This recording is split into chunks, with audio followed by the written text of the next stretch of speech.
And welcome to the Jets and Giants show. My name is Gabe. Coming back to you again after another awesome episode of the Hard Knocks episode, Giants the offseason. I'm your host once again, Gabe. I'm, coming to you guys with quick, immediate reactions after each episode. And yeah, we'll get right into it. Just a little bit of clerical work to kind of get out of the way. Don't forget to please like, rate, share, and subscribe. Always appreciated when you do.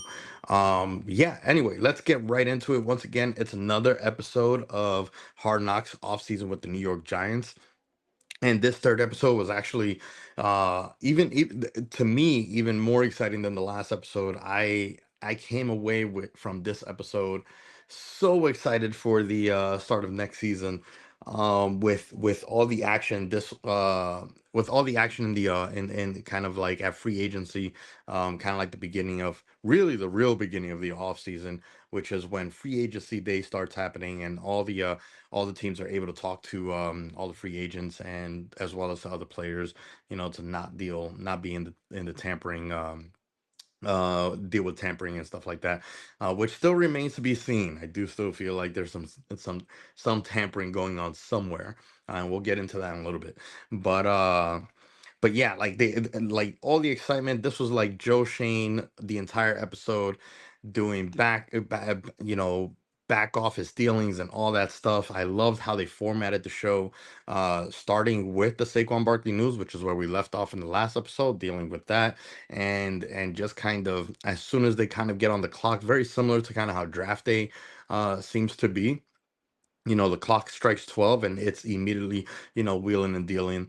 And I love how they kind of worked in the poker table style with everything, having all the players like different cards and chips, and this team gets that, and kind of making something that could really be kind of boring, because all it is contract stuff.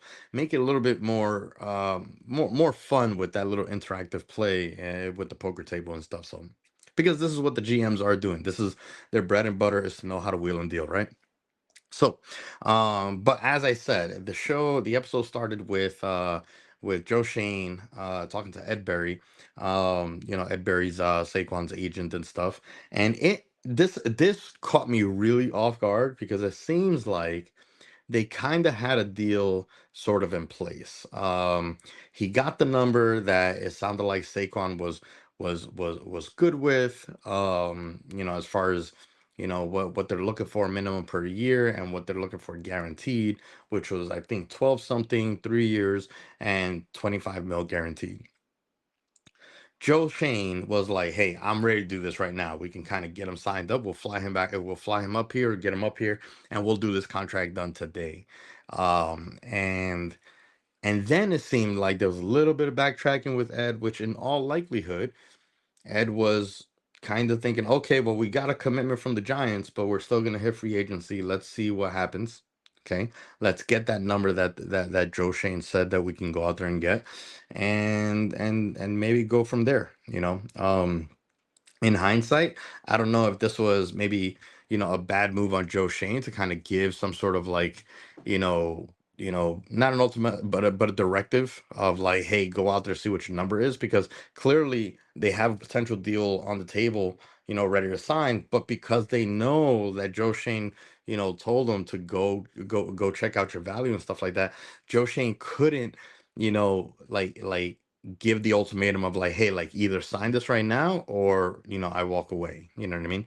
Um, but then again, we don't know, because we don't know if that 12 million, 25 would have been insulting the way that Joe Shane felt that maybe a deal that they would have offered would have been insulting to Saquon Barkley. So it's interesting to see that he made an offer and that it seemed like it was sort of agreed upon, and suddenly, it was not. We all know obviously what the results of that are, and we'll talk a little bit more about that a little bit later, when it comes to what ended up happening with the actual conversation. But right after that, they kind of go right into free agency, and yeah, this was cool. Like I said, it seemed like Joe Shane kind of in his element, making the calls and all that stuff. You can see how it can wear on him. Having to be patient, having to wait on other people and stuff. What struck me as really interesting, obviously they were high on Brian Burns for a while now. He was a target since, even before free agency and all that stuff. At the combine, basically, before the combine, I believe. They were already kind of making, kind of some talk. Sorry, that's Hina. Get out of here. Sorry. Hina wants to be part of the show. Um, they uh they were very high on Brian Burns, basically. So I know that like a lot of their dealings did kind of come with Brian Burns in the backdrop and knowing what it would cost to get him, c- considering that he was on a franchise tag and there was going to be a lot more than just the contract that they needed to offer. They needed to offer compensation to the Panthers for Brian Burns. But what struck me even more interesting to me was the fact that they actually were really high on Terrell Taylor. After all the QBs that they had denoted, including Drew Lock, Terrell Taylor was the number one guy by far. It only came as a surprise to them that Taylor decided to go to the Jets. Obviously, looking for a payday. It's towards the end of his, career and stuff. So he's looking to cash out as much as he can and whatnot. And the Giants decided not to pursue that because of the injury history, and I guess it didn't matter to them, how much time they actually spent together at Buffalo and now at the Giants. But considering again, I know for a fact that the Brian Burns thing was, kind of informing a lot of these decisions and stuff. And I think at this point they still didn't have a deal set with Saquon Barkley, which again might have, also had informed the decision to not continue to pursue Terrell Taylor. Um, I don't know, and I don't remember exactly how it played out. I think maybe actually I believe Terrell Taylor came in after Saquon Barkley. Get out of here. But regardless, like that's it's the math. The math wasn't mathing for them for Saquon Barkley. Let's get back to Saquon Barkley actually. So now when it comes down to the conversation, it's funny because, John Mara came in and, it's like every time he makes an appearance, this is really funny to me, but every time he makes an appearance, kind of walks in a little bit, moseys on in and stuff, just kind of trying to peek and see what's going on in Joe Shane's office. And he always kind of makes a little bit of a comment, aching to like, oh man, if this doesn't go through, I feel like I'm going to get an ulcer or something like that. I think with Saquon, he's like, I don't know how I'm going to sleep at night if Saquon goes to the Eagles, which he did. Later on, in the preview for the next episode, you hear him again go in there and something about the moves or the decisions like, oh man, if we make this deal or we don't make this deal or something, like I'm gonna have heart palpitations. And it's kind of like almost like a bit of a recurring theme. um but John Mara's, fear came true. Saquon went to the Eagles. Before that actually happened, you know um this is where I don't know how to feel about this, but on the call with Ed Barry, Shane, told him straight up what was the deal and stuff like that, and he's asking them, they have their cutoff line, 25 million guaranteed is their cutoff line and stuff. I don't have the transcript of what Ed Barry said exactly, but when Joe Shane asked, like, it's north of that. I can only assume that Ed Barry said yes, but without saying exactly how much. But as soon as Ed Barry confirmed that the guarantee was north of it, Joe Shane was out. He said, "All right, well, we're out then." Um, I think on the yearly, when they said that they have it, I guess when Ed Barry informed them that they have an offer over 12. Again, I don't think that they gave him the number exactly. Um, but I think that Shane was still willing to work with the number until it got to the guarantee. And then when it came to the guarantee, as soon as it crossed 25, he was out and he was just now fishing for like, all right, so who is it? Is it in our conference? Again, I don't think. that he gave him that answer. He didn't tell them at that point that it was the Eagles, or that even it was inside the conference and stuff. Um, and because otherwise, just off of his reaction, he had no reaction essentially. I think that if he had said that it was inside the conference or at the Eagles, at all, I think that Joe Shane would have been, given a much more excitable, I guess, reaction and stuff.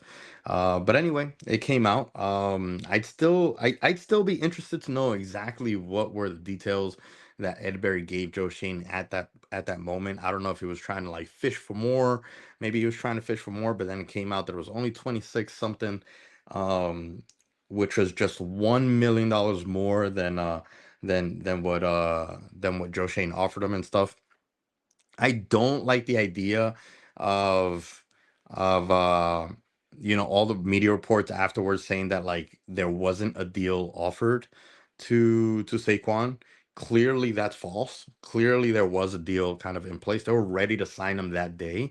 And this idea that the Giants didn't offer him a deal, they didn't match. Clearly they didn't match, what the Eagles offered.